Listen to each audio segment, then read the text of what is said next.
What do we talk about? What do we want to talk about? Hello, this is Jack Toledano speaking for All or Nada according to Jack.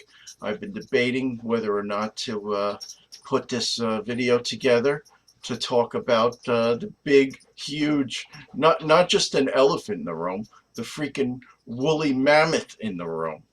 Or maybe a herd of woolly mammoths in the room about what our beloved New York Mets have been doing lately. And thank you, Davey, for giving me a kick in the ass to get this going. Um, I wanted to get a couple people in on this video, but unfortunately, they were a little busy. Warning, warning, bullshit But I digress. But yeah, unfortunately, I had an idea for a panel of a few people to talk about this, but couldn't do it, so that's why the delay, in case you were wondering why I hadn't gotten to this. So anyway, it's been a very busy week for the New York Mets. They decided to be sellers, and we are going to talk about their genius. Uh, what's his name? Their genius Billy Epler, general manager, his statements. But to start off, so last week, Eduardo Escobar, he, utility infielder, outfielder. They traded him to the Angels for Coleman Crowe and Landon Marceau, two double-A right-handed pitchers. So next, and that wasn't that bad at the time. Then you had basically all hell broke loose once this became known.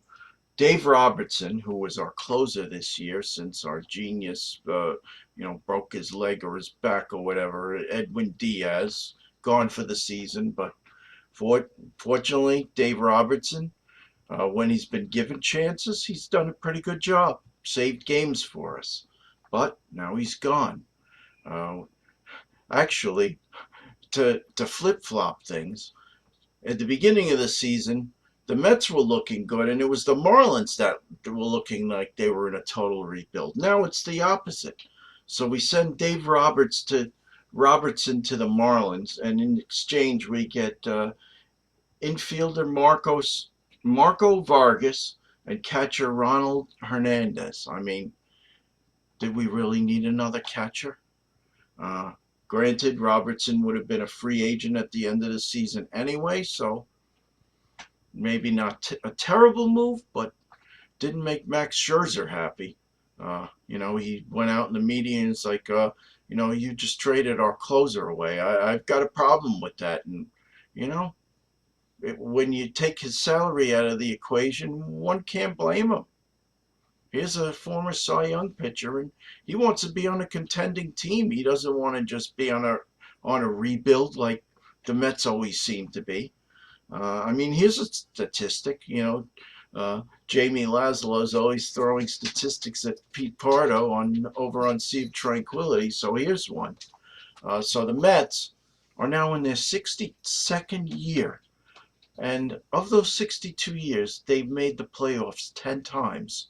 So that means that they make the playoffs once every 6.2 seasons. Imagine that. Um, Whereas you have the Atlanta Braves, ever since they moved to the Eastern Division, they make it pretty much every year. So, Max Scherzer, why shouldn't he be disappointed? You know, at this stage of his career, he wants to help a team get to the postseason. Mark Canha traded to the Brewers for AAA right-handed pitcher Justin Jarvis. So now we have three new arms in our farm system. That's baby. So now we have three new arms in our farm system. Who knows? Will that help us? So then Max Scherzer got all bent out of shape, went and talked to Billy Epler. And so Per Ken Rosenthal, sports caster or sports figure, Max Scherzer said in his meeting with the Mets brass that the Mets admitted the team is looking towards 2025, 2026 to be competitive. This contradicts what Billy Epler said a week ago that the Mets would not be rebuilding. That was bullshit. All right.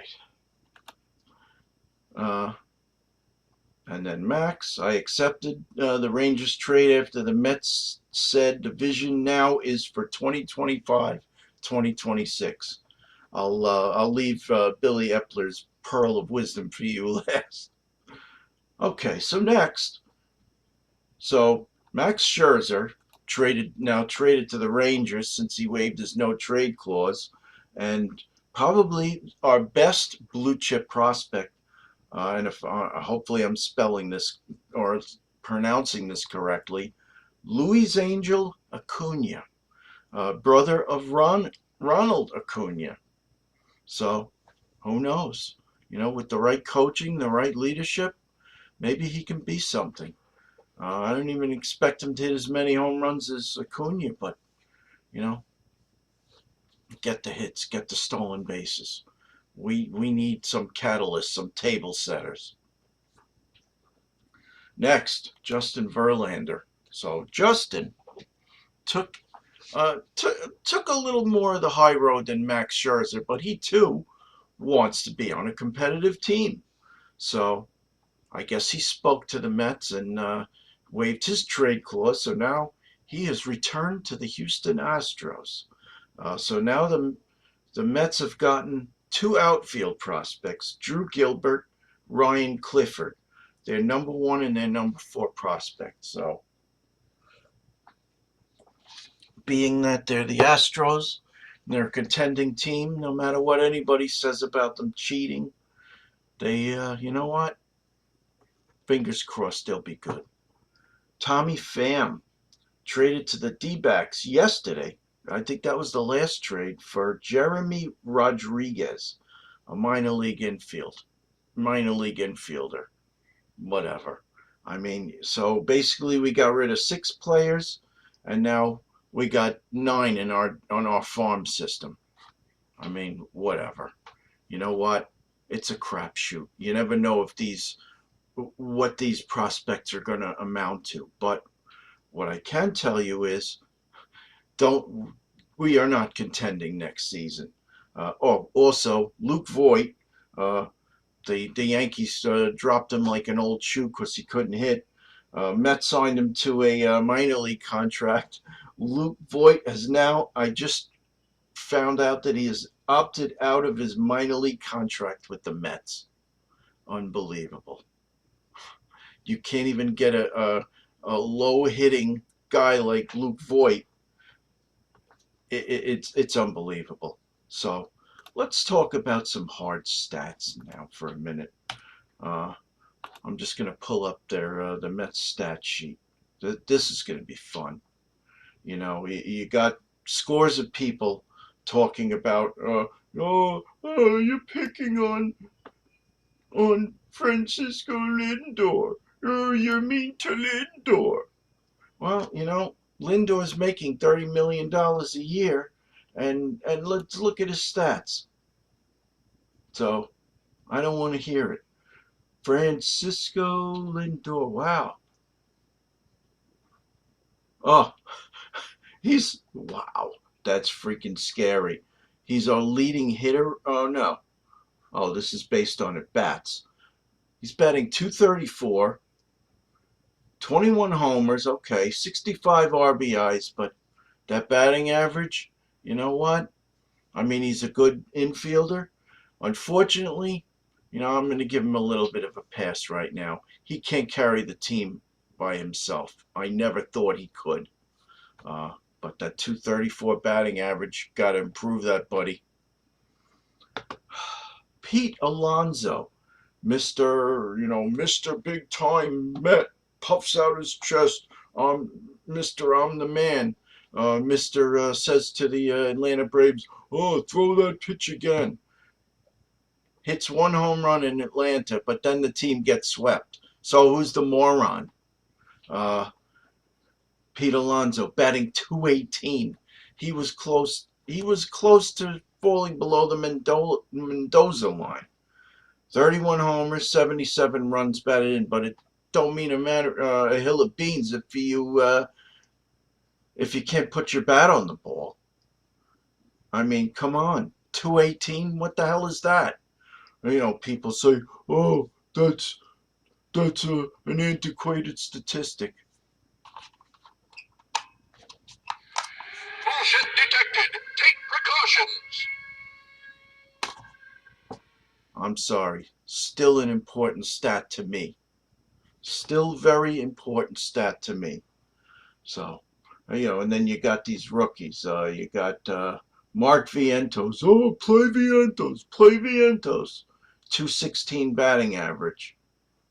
Uh, Play Brett Baty. Play Brett Baty. 225 average. 81 strikeouts. I mean, Jesus Christ. Let's look at the strikeouts. Nimmo leads the team. He's our freaking table setter, 105 strikeouts. Lindor, 98. Alonso, 87. Beatty, among the rookie class, 81. Alvarez, okay, you know what? 236. 21 homers, 44 RBIs. The homers, I wasn't expecting that, but once you start stringing them together, maybe you'll be something. So that's the stats. So now let's get to the wonderful statement that Billy Epler said. "I do want to be clear that it's not a rebuild, it's not a fire sale, it's not a liquidation. This is just a repurposing of owner Steve Cohen's investment in the club and kind of shifting that investment from the team into the organization." Okay, folks, what am I going to do now? Bullshit level.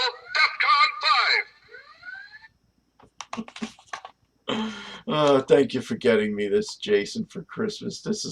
I had been meaning to use this, but nobody has deserved this more than the Mets lately. So there you have it.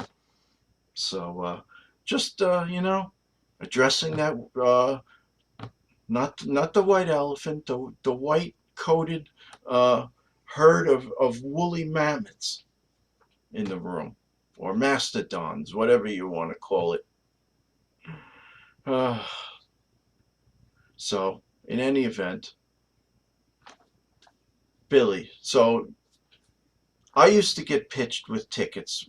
Because once upon a time I was a season ticket holder for about a season or two. And then because I would buy group tickets from my Oddfellows. And every year I would get the call, with the stupid comments, "Oh, how'd you like our second half last year?" Oh, come on now. That ain't even bullshit. That's horse shit. So, next time I get a call from the Mets front office offering to sell me tickets, should I say, "Oh, I'll have to look at the analytics on this. Oh no, it doesn't compute. For as good as your team is playing right now, I shouldn't have to pay $40 for parking. I shouldn't have to pay $12 for a hot dog, or $16 for a 16-ounce beer, or 23-ounce soda, or what have you." And now they have this deal. What's it? $100 for a family of four tickets, 4 hot dogs, 4 pretzels, and 4 sodas. But basically you have to stand on your head to make this work. It says that all transactions have to take place at once. Whatever. You know what? When you're still charging me $40 to park my freaking car, when it just cost $20 2-3 years ago. That's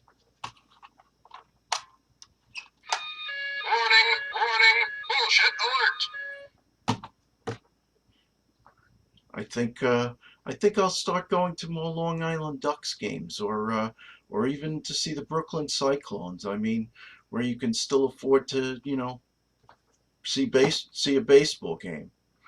Who knows? Maybe next year I'll go to a few games in Syracuse since you know the Mets have most of their investments up in the minor leagues now. This is Jack Toledano speaking for All or Not, according to Jack. Hope you enjoyed this little New York Mets rant. Have a good one, folks. Bye.